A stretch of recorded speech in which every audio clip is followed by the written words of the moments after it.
Bienvenidos al Ojo de Odín. Gracias por ocupar su tiempo con nosotros. El día de hoy queremos hablar de una película del universo cinematográfico animado de DC llamada Liga de la Justicia Oscura, la Guerra de Apocalipsis, Justice League Dark Apocalypse War en inglés. Y principalmente queríamos hablar de esta película porque tenemos como ciertas opiniones encontradas alrededor de ella, y creo que esa discusión podría tener algún tipo de valor. Hoy nos acompaña Angelus en posturas opuestas a las que yo ofreceré. Bienvenidos y espero se queden con nosotros hasta el final.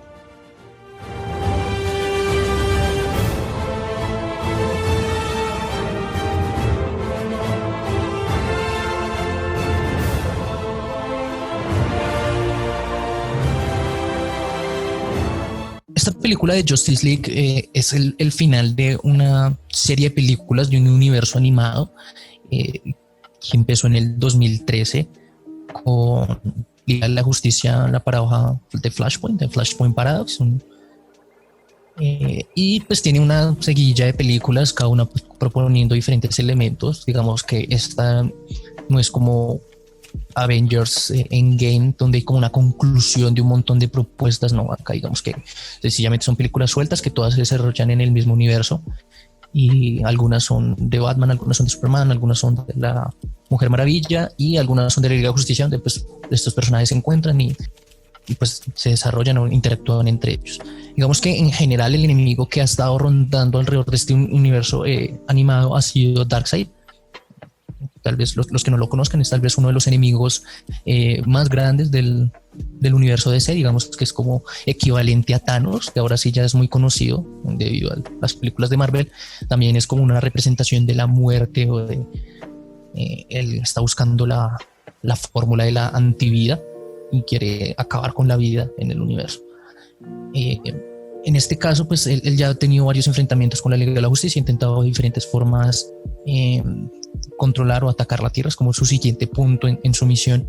Y ahora es la Liga de la Justicia la que va a tomar la iniciativa y va a intentar atacar a Darkseid antes de que él ataque la Tierra de nuevo, porque consideran que ya es el único, no es lo único que queda. Ya también hemos pasado por una versión de la muerte de Superman, donde ya los que conozcan el universo DC saben que la muerte de Superman tiene que ver con un enfrentamiento con Doomsday. En este caso Doomsday es enviado por Darkseid. Digamos que acá Superman en esta película tiene este impulso por acabar con Darkseid precisamente porque siente que ya se está saliendo de las manos, en el sentido de que creó a Doomsday. Entonces, bueno, digamos que es el tema central de la película, es este enfrentamiento final con Darkseid. El giro que sucede, sin ir mucho más allá, no es un spoiler grande, pero sucede en los primeros minutos de la película, es que este intento de tomar la delantera es fallido, y pasan 2 años con una Tierra destruida, invadida por los Parademons, que son como los secuaces o el ejército de Darkseid. Y ahora pues la resistencia que queda está intentando dar como el último ataque para recuperar el control de la Tierra y vencer a Darkseid por última vez. Tenemos a un Superman debilitado, sin poderes. Al parecer Batman está controlado por Darkseid. Un montón de personajes no tenemos ni idea de dónde estén. Y pues intenta hacer un poco el uso de los personajes que han sido como más relevantes en las otras películas, como es el Suicide Squad, que tuvo su película propia. Personajes como Damian Wayne y Raven, que han habido 2 películas de los Teen Titans. Entonces tienen como cierta importancia dentro del universo, o cierta, no sé, importancia o relevancia o popularidad, ¿no? Se podría discutir ahí qué es. Y bueno, ese es como el argumento central de la película, intentando vencer a Darkseid, de ellos desde una posición muy desfavorable debido a que ya han perdido como el poder, si no es la gran Liga de la Justicia la que le va a enfrentar. Bueno, y el otro personaje relevante dentro de la historia es Constantine. No sé si todos, tal vez un personaje menor, aunque tiene su película propia de los 2000, tal vez la gente no lo recuerde, no lo relacione con DC, que es como uno de los personajes más importantes dentro del mundo mágico de DC. Y acá Constantine pues también digamos que es el segundo papel más importante, o el más importante podría decirse, tal vez al lado de Superman, que que tiene este asunto de que perdió este combate y ahora tiene que resarcir y salvar la tierra. Constantine tiene como también sus razones para meterse en este conflicto. Digamos que este es el tema central. Bueno, acá el asunto es que en lo personal a mí me desagradó la película, no me gustó.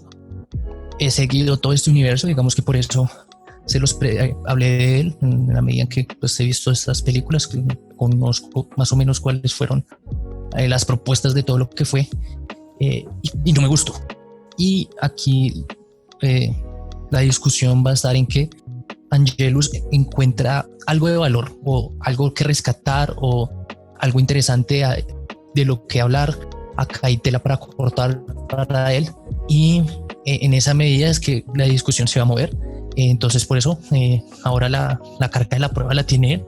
Entonces démosle paso a que nos introduzca en qué es eso que él encuentra, y ya después de eso damos rienda suelta para la discusión. Perfecto, gracias Brian por la introducción, bastante precisa. Yo no he visto todas las películas, lo confieso, no sé si sea un pecado, pero pues las pocas que he visto, algunas me han gustado, entre esas La paradoja de Flash, esa me encanta. No me gusta Red Son, una película mal hecha, pero en este caso, hablando de Apocalypse, puedo decir que hay elementos que me gustan de la película bastante, y también se puede ver otro elemento importante dentro de la película, y es como la cobardía al final de los escritores. Ya voy a explicar mi idea en dos sentidos. La primera, yo creo que la película, la forma como tratan la primera mitad de la película está muy bien hecha. Es inclusive una buena lección de escritura. Dentro de los consejos para escritores está en que el escritor debe hacer promesas, y la promesa genera tensión para que la lectura se continúe, o en el caso del cine, pues la película se siga viendo. La película al principio está hecha de promesas, promete que va a haber sangre, promete que va a haber muertes, promete que va a haber toda una serie de elementos que no son comunes dentro de las películas. Por eso me parece muy interesante la primera media hora de la película, la primera parte de la película. Uno dice, ok, esto que me están prometiendo parece ser interesante, parece tener mucha fuerza, continuemos. Ya después pasa lo que es como un temor al momento de escribir, y consiste básicamente en arriesguémonos a prometer algo, pero ya no. Que creo que parte de la desilusión se encuentra en eso. No sabría si esta sería la desilusión en el caso de Brian, pero lo que sí puedo decir es que básicamente, como nos están mostrando algo que no se había pensado, y es que la Liga de la Justicia, uno, pierda de la manera en que pierde contra Darkseid.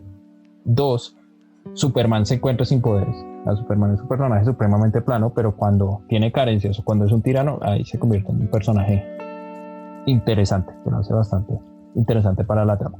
Y tres, la interacción entre todos los personajes, tanto los que se pueden considerar como antagonistas, como los antihéroes, como los mismos héroes, y los cambios de lugares le dan fuerza a la película, la realza. Es decir, no es como en la guerra contra Darkseid, donde se conocen, hay unas tensiones previas, pero enfrentan a Darkseid, ganan y lo mandan otra vez a su planeta. Muy sencillo, una trama muy simple, nada del otro mundo.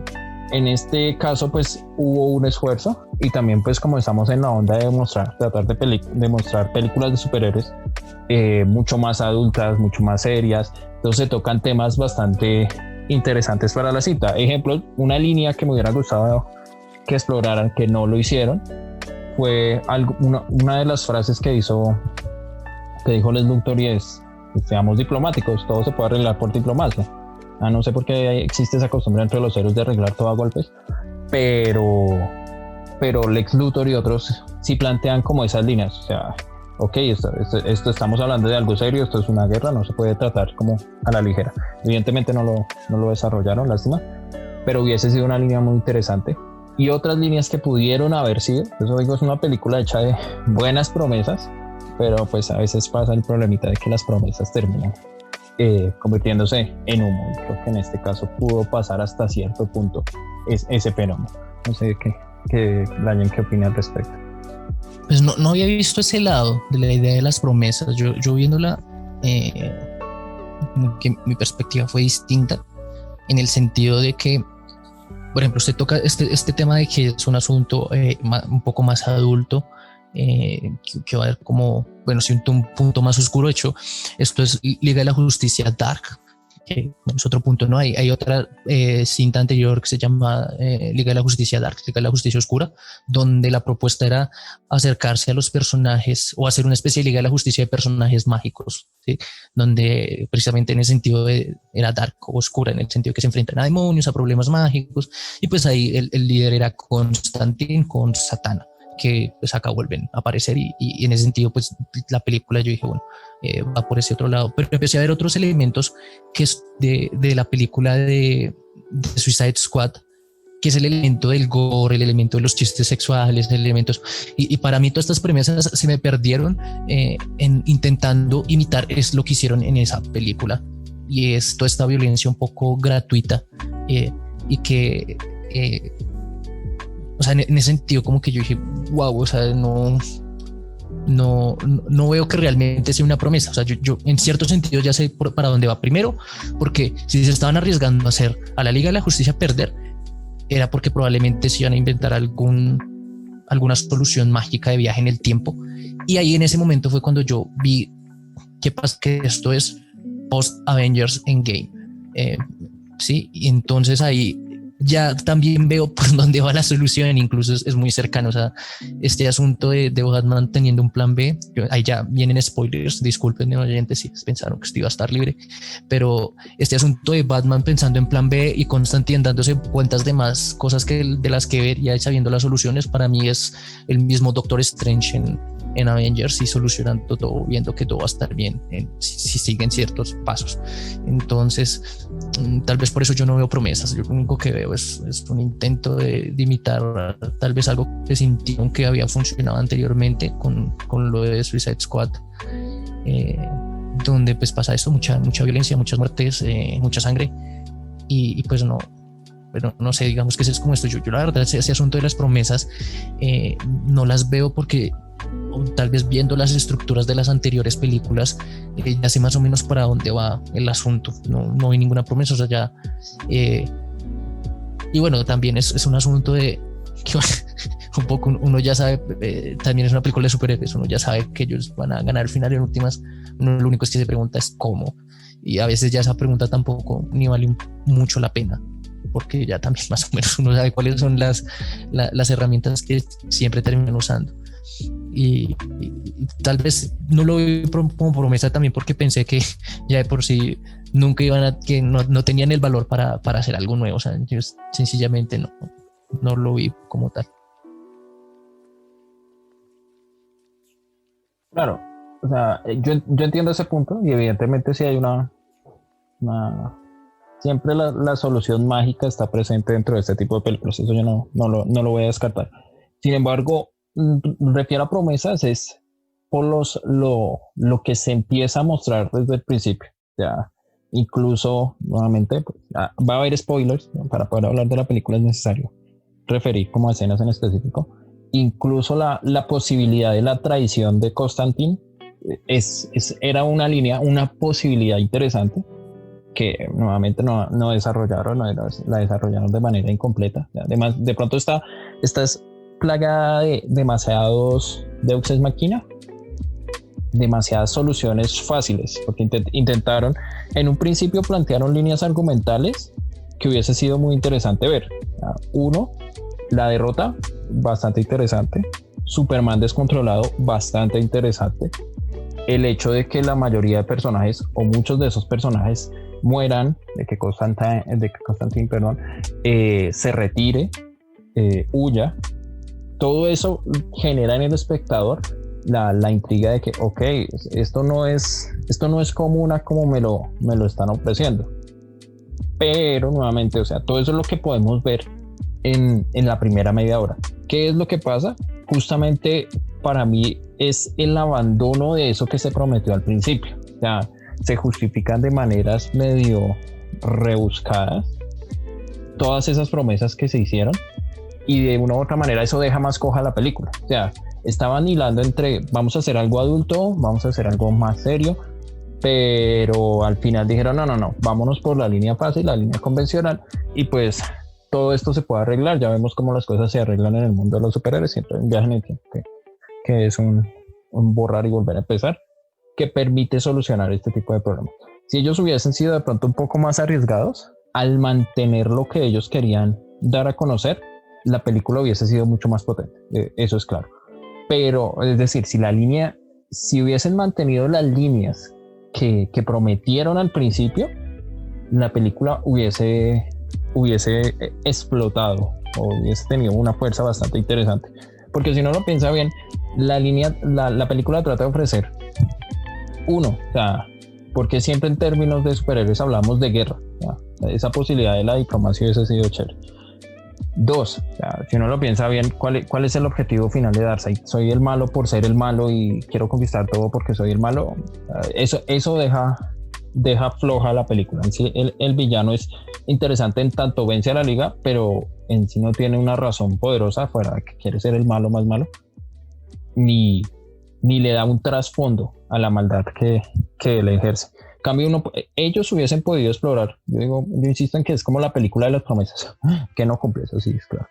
Ellos hubiesen podido explorar inclusive líneas mucho más interesantes como, o sea, porque una dictadura a veces puede ser eficiente, no puede ser eficiente, hasta dónde puede ser eficiente, cómo sería un sistema económico en un problema de esto. O sea, le estoy pidiendo demasiado a una película, eso no lo niego, pero como tratan de ofrecer esos cambios y al final no lo hacen, pues ok, o sea, intentaron algo y realmente pues terminaron en donde terminan siempre. Ese fue el problema. Para mí la primera media hora es una muy buena descripción de cómo empieza usted una historia, cómo puede empezar usted una historia.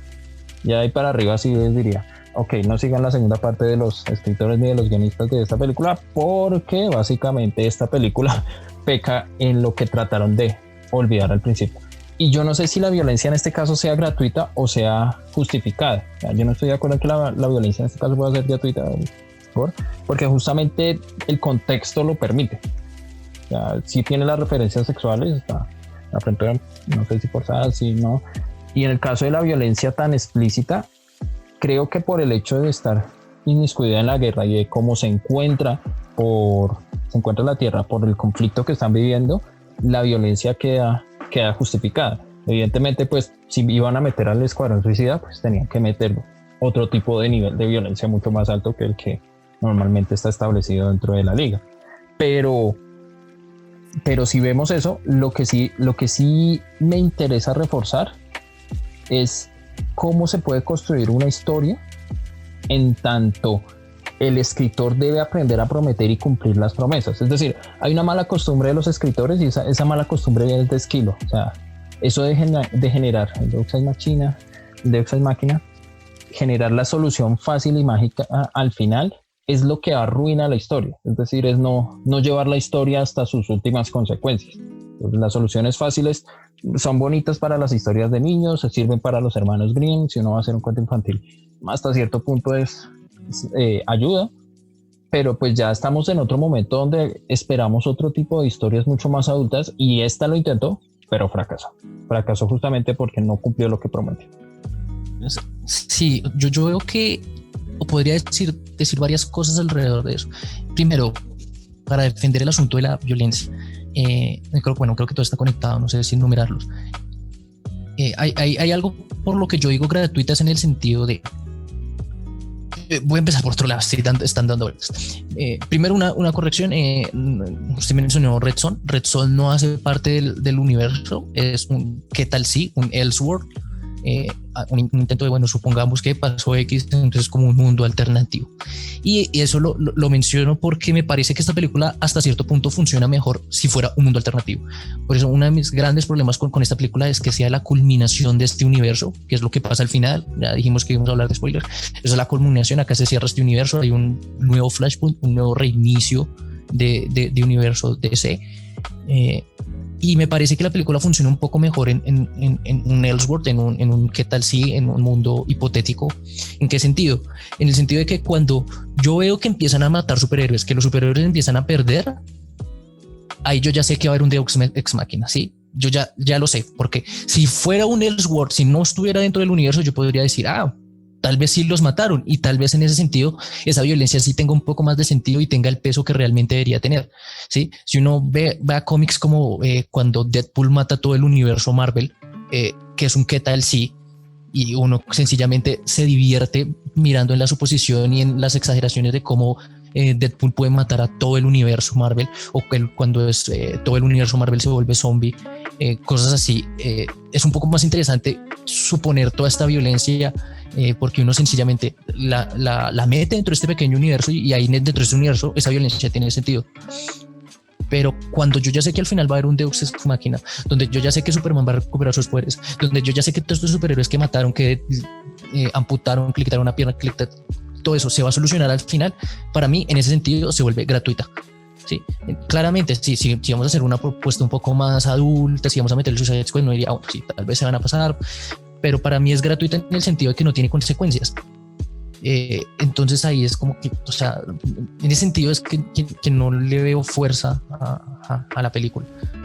Si una muerte no tiene consecuencias, y yo ya desde un principio un poco la sé, ya la intuyo, porque ya veo para dónde va, porque empiezan a tocar a personajes que uno sabe que nunca van a matar realmente, o sea, que no se van a atrever a hacer ese tipo de propuestas. Y hay personajes que sencillamente dicen, no, eso no va a pasar, eso no va a pasar. Yo ya sé que va a haber un Deus Ex Machina que va a solucionar todo. Ahora, mi problema no es con el Deus Ex Machina en sí mismo. Digamos que usted lo pone ahí como un problema, como una mala maña que dejó Esquilo al tratar de solucionar todo.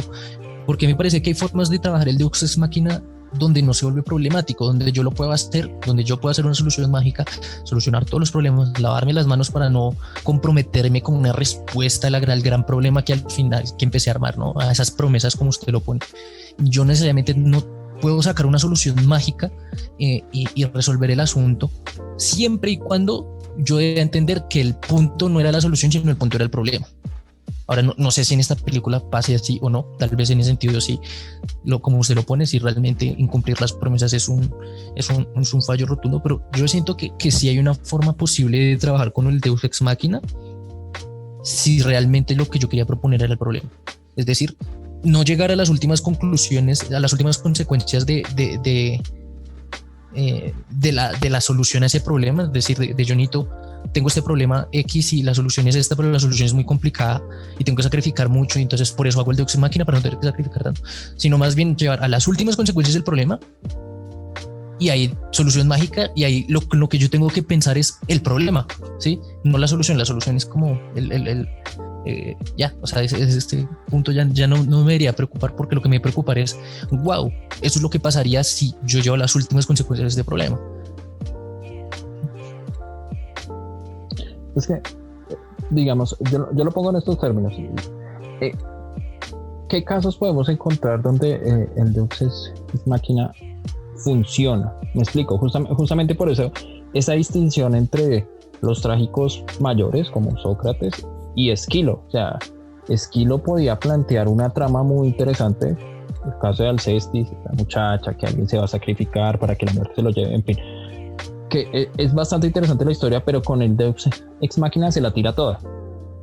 A diferencia de Sófocles, que con Edipo hace que se asuma toda la carga de la historia, los personajes realmente asuman lo que están haciendo dentro de la historia, y esto nos lleva a pensar otro tipo de consecuencias diferentes.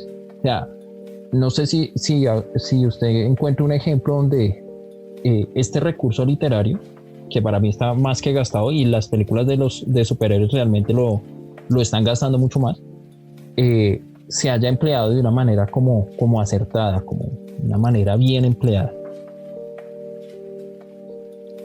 El otro día, en una discusión fuera de micrófonos, usted mencionó un Deus Ex Machina y yo me quedé volviendo sobre él, creo que ya se lo había comentado. Yo voy a hablar para no dejar las cosas en las nubes.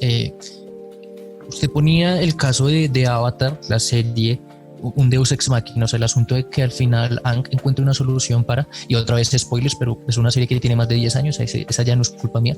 En Avatar al final él logra derrotar al Señor del Fuego, al Señor del Fuego sin matarlo, que es como un problema que aparece. y hay como un Deus Ex Machina porque de repente sale la solución de la nada, ¿no? Y usted, no me acuerdo, ponía que ese era un problema que tenía esa serie. Y, y a mí me parece que ahí funciona el Deus Ex Machina, no me molesta. Una de las razones que va es porque en la siguiente serie, en la leyenda de Korra, hay como se profundiza en este Deus Ex Machina y se vuelve un poco parte del universo y pues tal vez le da un poco más de consistencia, tenga un poco más de sentido, pero ya un poco otro, ya sin tener que ir a un asunto externo a la serie, es que precisamente lo que yo decía antes, a mí me parece que primero este problema de de tener que matar al Señor del Fuego, no era algo que toda la serie estuviera prometiendo, no toda la serie estuvo todo el tiempo, sencillamente la serie en ese punto llega y dice, wow, acá hay un problema. ¿Sí? Este es el problema. Y precisamente el asunto interesante es que la serie se permite en un asunto de 2 capítulos explorar este problema, en que Aang tiene que enfrentar a sus amigos que todos le dicen como si usted va a tener que tomar una decisión y más o menos todos sabemos cuál es, porque la otra opción de no matarlo por ningún lado es viable. Después Aang va a habla con los anteriores avatars, sus anteriores vidas, y cada uno le da como un acercamiento al problema de diferentes lados según sus propias experiencias de vida. Y incluso ya llega la última vez cuando habla con otro maestro, con otro avatar que era maestro aire, o de los nómadas aire, que pues de ahí era un poco donde nacía la objeción de que ellos no matan porque consideran las vidas como sagradas. Y incluso ese avatar, Yang Cheng, le dice que él tiene que poner por encima de sus propios principios su decisión, porque él protege el mundo entero. Y digamos que me parece que ahí lo que hay es esa exploración de ese problema, como los diferentes lados y al final pues ya sencillamente sí hay un Deus Ex Machina, una solución mágica que aparece de la nada, pero nos dio un tiempo para pensar ese problema, y me parece que ahí no me parece que al final me arruine el asunto. Incluso me arruina más que Aang entre en estado en la pelea final gracias a un accidente, ¿no? Él se golpea la espalda con una piedra justo en el lugar donde le habían dado el rayo, y ese incluso me parece mucho más problemático, porque pues claramente si es una solución de la nada, más que este otro asunto y este problema donde me parece que sencillamente se explora el problema. Es decir, vamos a ver como diferentes lados, un poco frente a esta decisión que tiene que tomar Aang, que un poco tiene que ir a una de las cosas más centrales que él tiene, digamos que en esas consecuencias tal vez no se ven tanto en la serie, es que Aang carga el peso de una cultura entera y él tiene que renunciar a un ideal de esa cultura, donde ya él es el último representante, donde es una cultura que él tiene que rescatar, y pues él explora esa idea y pues él se mantiene en eso. Hay una solución mágica que le permite a él mantener sus ideales de no matar y demás, que tal vez sí se vea un poco aburrido, sobre todo porque está en una guerra. Tiene sentido que uno decida matar en una guerra, ¿sí? Pero aún así me parece que acá hay como ese Deus Ex Machina y no me parece problemático. Y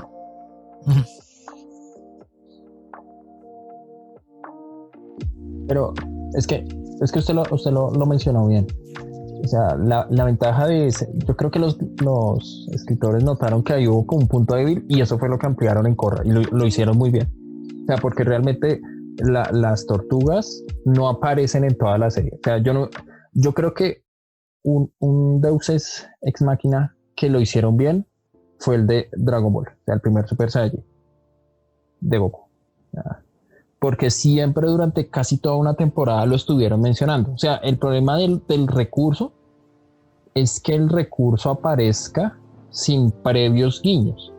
En Avatar, la serie me encanta, pero nunca se había mencionado en todo el momento, solo hasta ese penúltimo capítulo, que existían las tortugas y que ellas eran las que... Y eso ni siquiera lo mencionan a ellos, porque uno lo ve en Korra. En cambio, ¿qué es lo que pasa con el primer Super Saiyajin, Goku en la primera fase? Todo eso se estaba anunciando desde la pelea con Vegeta, no recuerdo bien, o cuando llegan a Namekusei.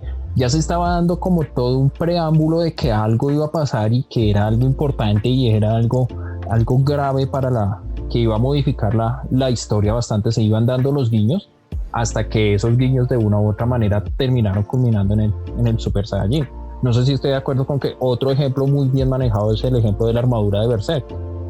Ese ejemplo, que es una especie de Berserk máquina, en el momento que aparece ya había sido enunciado previamente, se había referenciado, y de una u otra manera ese recurso tiene cierta lógica dentro del mundo. O sea, el problema de las películas de superhéroes es que usan el recurso sin previos guiños. Entonces, cuando mencionan... Pero ¿usted le parece que hacer previos guiños, o sea, si yo hago previos guiños de algo, se sigue considerado un Deus Ex Machina? O sea, en el sentido de que precisamente una cosa que uno lo lleva a decir que algo es un Deus Ex Machina es precisamente eso, que aparece de la nada. O sea, que no es una simple solución, o sea, que no es una solución dentro de la lógica de lo que está esto. O sea, la tragedia precisamente es eso, lleva la tragedia hasta un punto donde se vuelve insolucionable y de repente aparece la solución mágica. Si yo introduzco la solución poco a poco desde antes, pues ya no, como tal, no es un Deus Ex Machina, me parece a mí. O sea, si vamos a buscar algo donde está bien hecho, creo que tendría que ser precisamente un caso. O sea, no me parece que la solución que se está proponiendo para entender un buen Deus Ex Machina sea válida, de que se vaya introduciendo poco a poco, porque digamos que yo diría en ese sentido ya no es un Deus Ex Machina. Si desde un principio yo poco a poco veo que esa es una opción para solucionar el problema, ya no se consideraría como este recurso. Es que también hay que ver que cuando se habla del Deus Ex Machina, en el caso de Esquilo, era la solución que introducía una deidad al final para darle solución al problema, cualquiera de los problemas que se haya presentado durante la tragedia. Pero ¿qué hicieron otros escritores? Dijeron, ok, esto está como, o sea, funciona para solucionar argumentos y que no quede de una manera a los Sófocles, que queda supremamente trágico el escenario y sin opciones. Entonces miremos. Sí, claro, es una solución donde no se tienen que comprometer. Bueno, volvemos al asunto de las pruebas. Exacto. Pero entonces en este caso, ¿qué hicieron? No, pues para darle más soporte, hay que darle soporte argumental a esta solución que también es mágica, pero si le damos un soporte argumental, el que va a hacer el espectador la va a digerir más fácilmente, o sea, la va a aceptar. Me estaban prometiendo esto, que nuevamente es el problema de las promesas. O sea, el caso es que el Deus Ex Machina es un recurso gratuito si no se le presentan como unos soportes básicos. O sea, no estoy diciendo que presentemos que esta va a ser la solución del problema. En Berserk no se sabe si la armadura es la solución del problema, solo les permitió sobrevivir en ese momento. Pero cuando no hay ciertos soportes, uno dice, ok, ¿acá qué pasa? Porque si uno mira, eso pasa con Hunter x Hunter, cuando la transformación está de Gon y excelente, o sea, gráficamente se ve impresionante y lo que sea, pero uno dice, ok, pero esto de dónde salió si ni siquiera había sido anunciado. O sea, yo no he leído el manga, he visto la serie. Entonces, cuando estos elementos no tienen un soporte, que se les puede dar como unos pequeños guiños, de pronto ahí está la maestría, porque no se puede recurrir, o sea, no se puede pensar que el recurso artístico tenga que ser siempre empleado a la manera de Esquilo. O sea, emplearlo a la manera de Esquilo lo dejaría bastante reducido en su potencialidad. La mayoría de los escritores lo hacen así. O sea, ya no sé qué hacer con estos personajes, no nos arriesguemos mucho, no perdamos lo que hemos hecho y pues ganamos cierta popularidad diciendo lo mismo siempre. Pues metamos una solución mágica y listo, fin, lo solucionamos. En cambio, de la otra manera, por lo menos se ve que hay más riesgo en la historia y los personajes deben tener algún tipo de consecuencias. En el caso de Guts, en Berserk, el uso de la armadura tiene un costo. Todo este tipo de elementos le da más fuerza o más verosimilitud dentro del mundo. Justamente el recurso se hace vacío. O sea, si uno lo hace a la manera de Esquilo, sí, claro, obviamente lo que está haciendo es introducir la solución mágica y fin. Pero eso no quiere decir que no hayan otras líneas donde se pueda introducir una línea mágica con unos soportes previos para comparar mucho mejor el recurso o para prometer algo mucho más sensato dentro de lo que va a hacer el escritor. Entonces no creo que haya solo una línea o una manera de trabajar el recurso guiado por Esquilo, sino justamente muchos han visto que ese recurso sirve, pero hay que trabajarlo un poquito más. Es que es un recurso gratuito fácil. Ese recurso gratuito que hace, pues limita las promesas que se iban a mostrar y a la vez terminan el peor problema. Yo les dije que les iba a contar algo, pero al final no les conté lo que les iba a decir. o se los conté de una manera muy light, que es el otro problema. El agotamiento de Dragon Ball, ¿cuál es? Pues el sobreexceso de este recurso. O sea, el recurso es tan, si no se presenta bien, o sea, por eso la primera transformación es tan emblemática. O sea, uno la recuerda, uno dice en el momento que apareció, ok, surgió de una manera chévere, la animación, todo eso, todos los datos importantes. Pero cuando este tipo de soluciones se hacen frecuentes y dentro de las historias de superhéroes se están volviendo cada vez más frecuentes, pues justamente las personas ya no compran la historia. Entonces es como ver Watchmen cuando, spoilers, el Doctor Manhattan se encarga de Rorschach. No, eso queda ahí, fin, ya. O sea, es que eso es la historia. Y un escritor debe asumir de una manera muy seria la historia que está construyendo. Con seria no estoy haciendo referencia a que todo tiene que ser trágico y tiene que estar marcado por el peso del hado. Sino que asuman las consecuencias de lo que están proponiendo, de que exacto, realmente, o sea, porque sí, o sea, claramente, digamos que, o sea, es una queja completamente válida de hoy en día cuando ya, digamos que escuchamos todas las historias posibles que se podían escucharse. Y ese recurso gratuito del Deus Ex Machina claramente se vuelve aburridorcísimo y demás. Pero aún así siento que el Deus Ex Machina no, para trabajarlo bien, no va por el lado por el que usted va. No creo que sea sencillamente, o bueno, esa es una forma, aunque yo no lo llamaría ya como tal un Deus Ex Machina. Digamos, la primera transformación de Goku en Super Saiyan, tal vez yo no lo llamaría así. Ya cuando se empiezan a cada vez aumentar los poderes en el momento donde ya están perdiendo la pelea todas las veces, bueno, sí, ahí claramente si ya son Deus Ex Machina que no funciona. Parece que ya tal vez el primero, en el sentido de que hay una preparación, no cuenta como un Deus Ex Machina. Pero yo siento que el Deus Ex Machina funciona es bueno, como ya lo enuncié, o sea, cuando realmente lo que quiero contar es el problema. Digamos, en el caso de Goku, ahí no me están contando, o sea, el problema realmente no es lo importante, ahí el problema es la solución, es cómo va a ganar la pelea.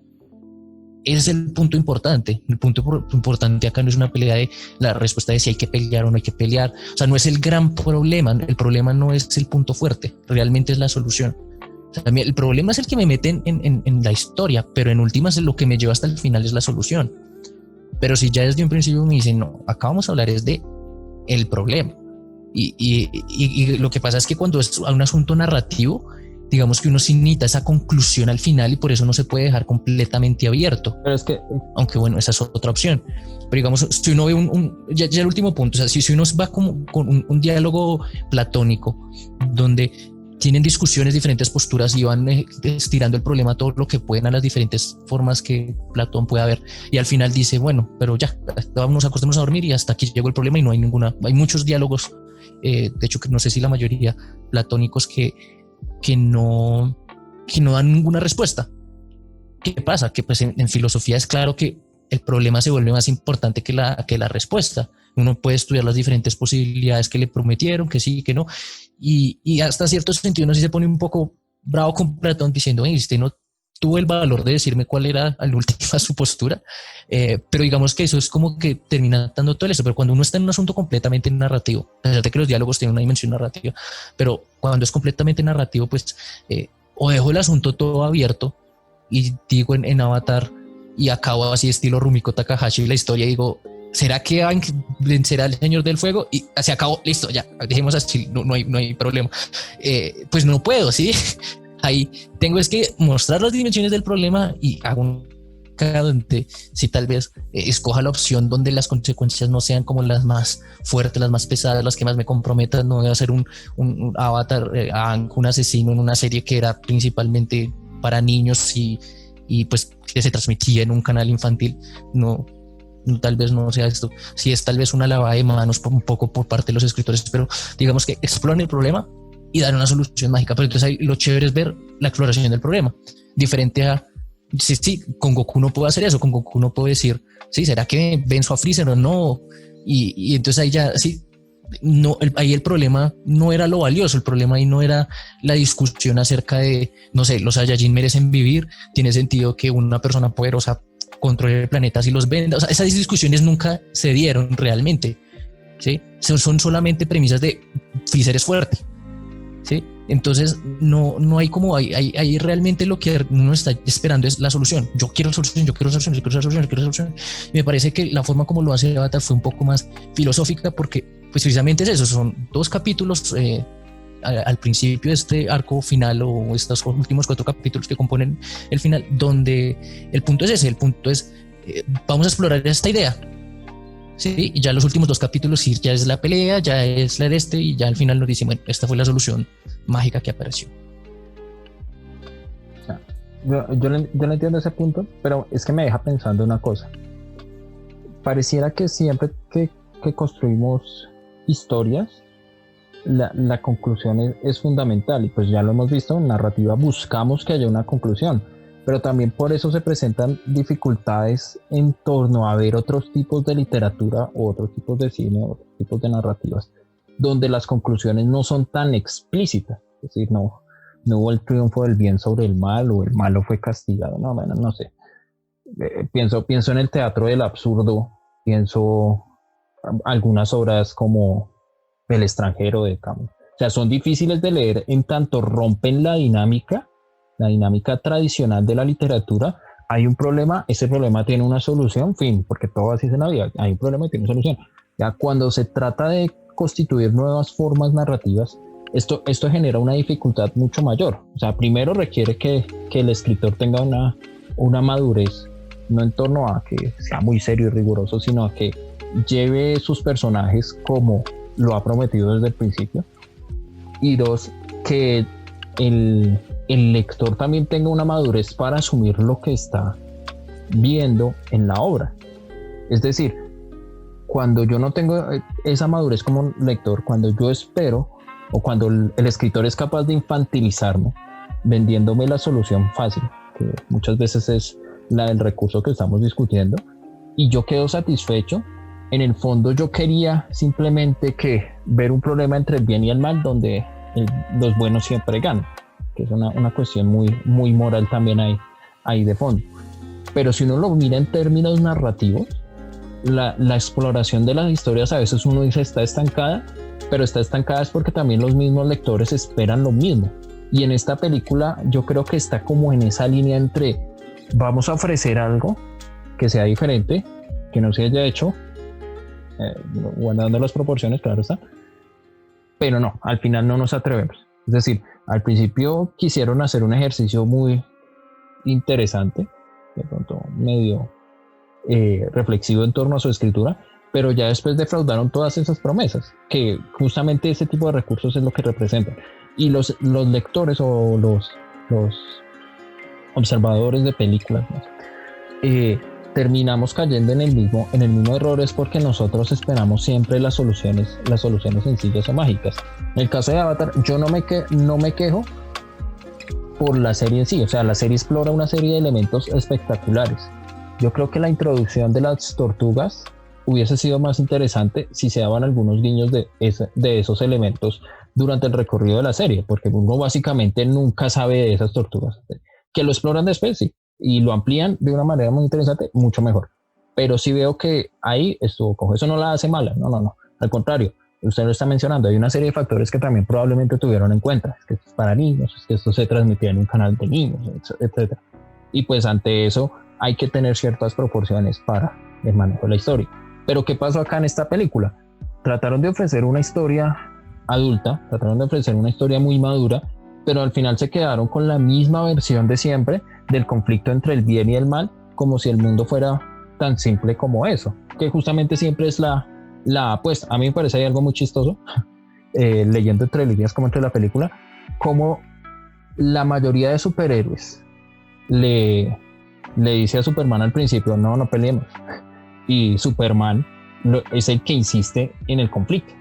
Es muy interesante, uno puede ver inclusive ahí ciertos guiños de cierto país del norte, que es gracioso, o sea, todo se arregla a golpes. O sea, no se entiende. El héroe americano. El héroe americano, o sea, uno lo ve ahí perfectamente retratado. Los otros le dicen, pero no hay necesidad, pensemos, estamos seguros de lo que vamos a hacer, ¿cómo sabemos que esto no está en esos términos? Y no, pues no, hagámosle la pelea, o sea, démonos de una. Acá se intentaron plantear ciertos temas, pero no se atrevieron. Eso fue un sí, sí, sí, pero no. No, entonces, ¿pudo haber sido más adulta? ¿Pudo haber sido mejor? Sí, claro. Como un ejercicio de reflexión en torno a la escritura, sí me parece interesante la película. O sea, porque hay mucho que discutir. Y el otro elemento importante es el que estoy mencionando. O sea, esos elementos que plantean las soluciones fáciles, hay que manejarlos muy bien en torno a lo narrativo. O sea, para cierto tipo de público funciona.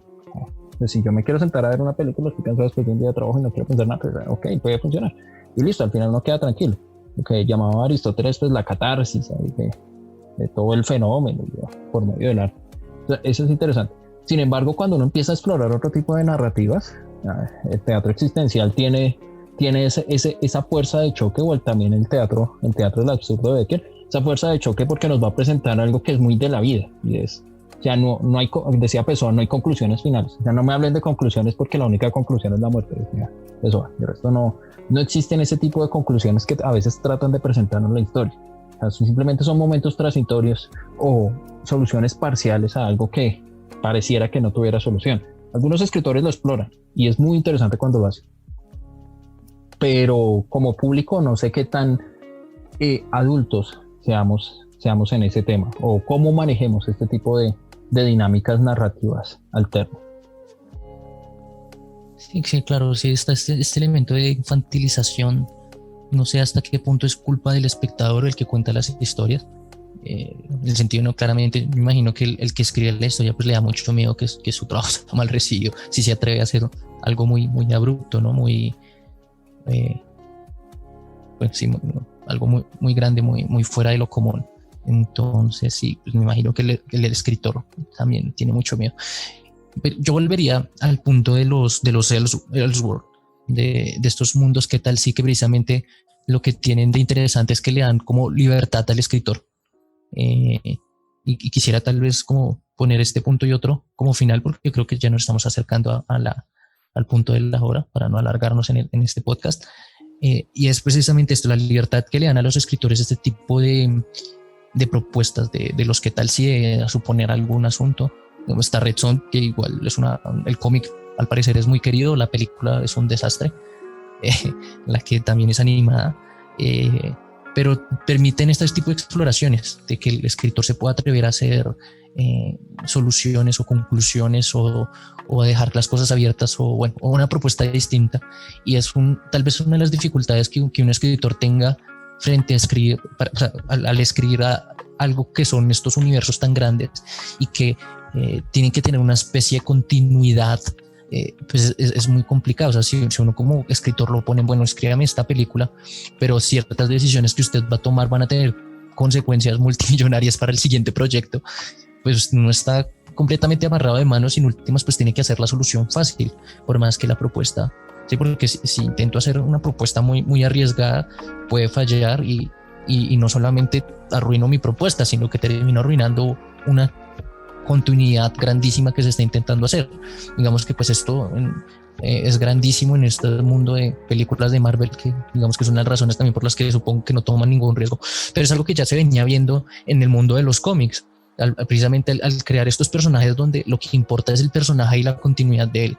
Y cosas como cuando pasó en los 90 la muerte de Superman y todo el mundo, wow, mataron a Superman, pero a los no sé cuántos números lo tuvieron que revivir porque a Superman no lo pueden mantener muerto, como dentro de su universo no cabe pues, este espacio. Y por eso ya, así como en Dragon Ball Z, pues en los cómics, en general en estos universos grandísimos de DC y Marvel, el asunto de que estén matando y reviviendo personajes, y cada vez que los escritores que les va relativamente bien y las compañías los deja arriesgarse, matan a algún personaje, ya uno ya sabe que de aquí a poco lo van a revivir. O sea, son casos muy pequeños que los que creo que en internet hay listas de esos personajes que nunca van a revivir, como el tío Ben de Spider-Man.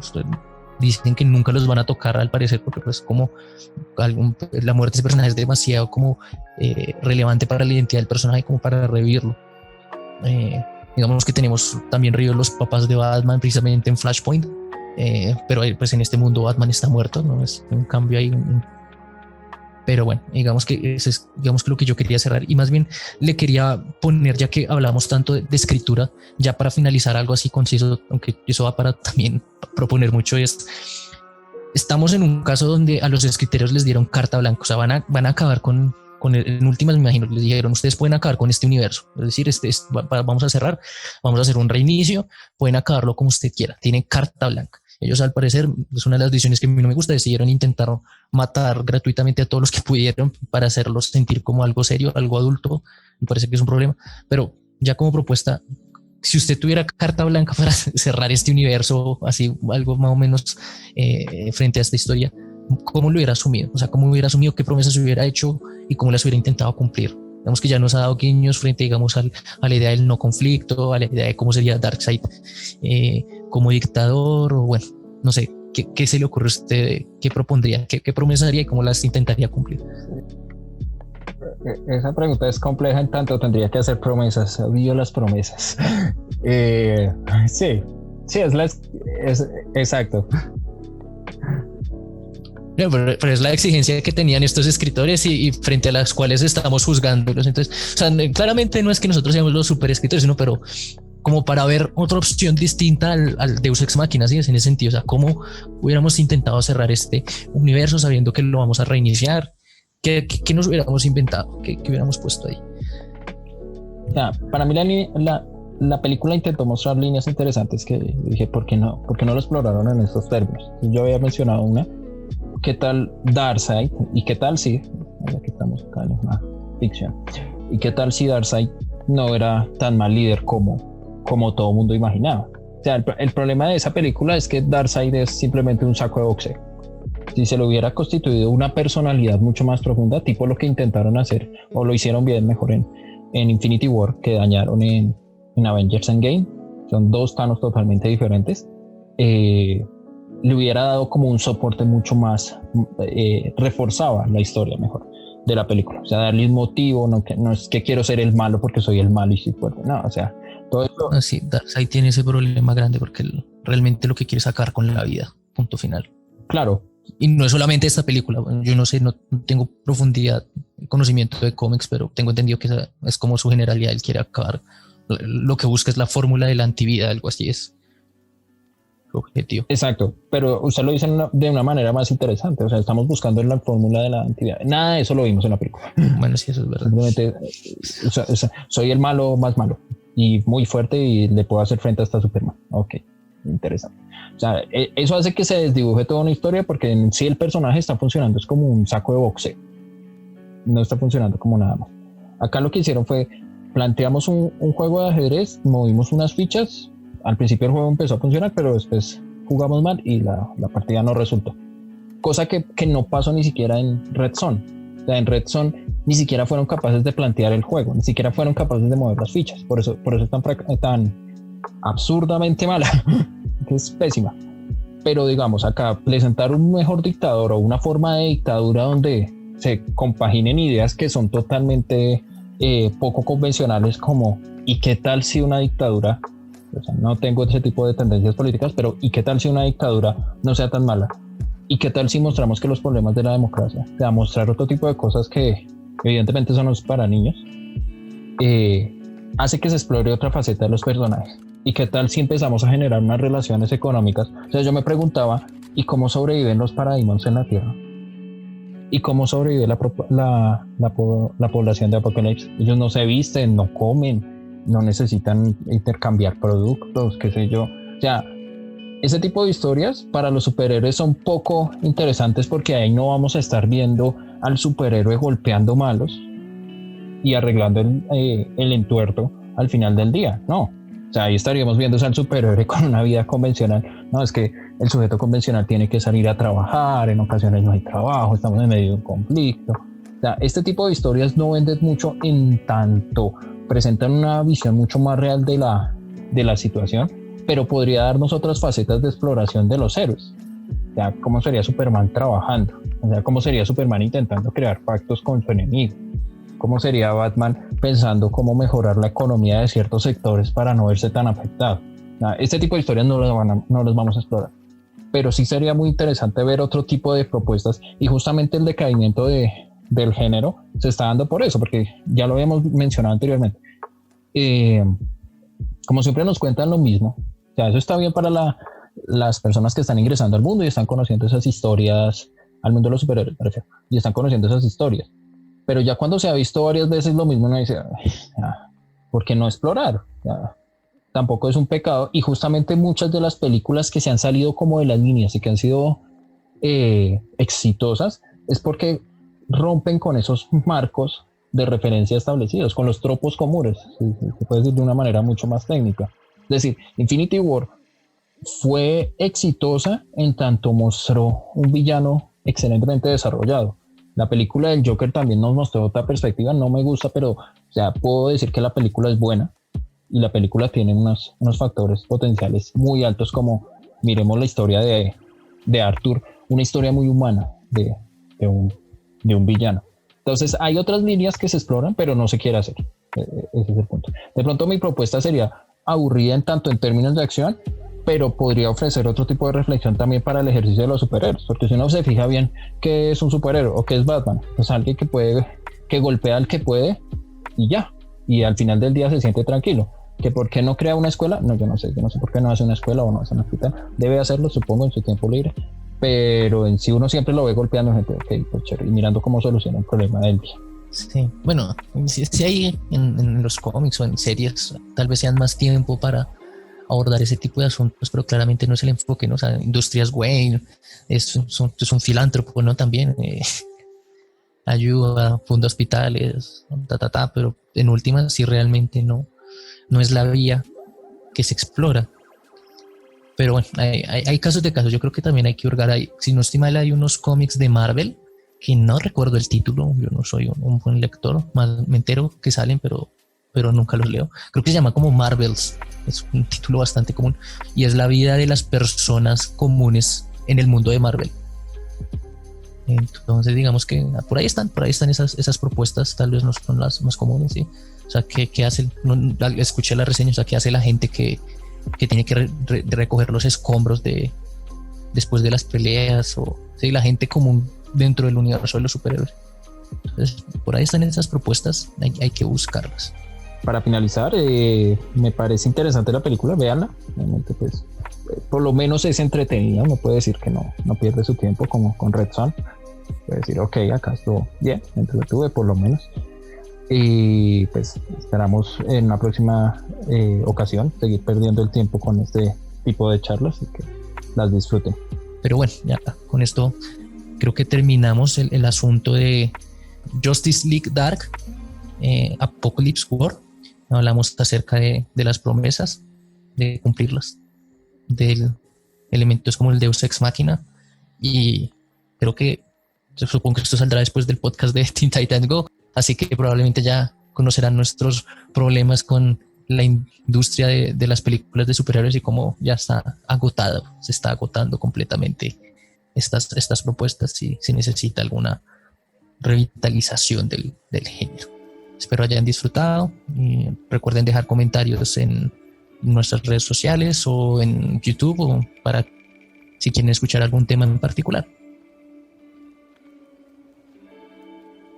Este es un proyecto del Ojo de Odín.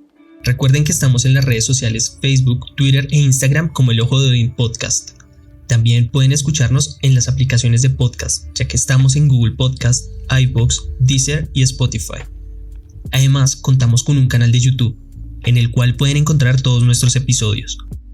Pasen y dejen sus comentarios sobre qué les pareció este capítulo, además de que también pueden dejarnos ideas o temas para tratar en futuros episodios.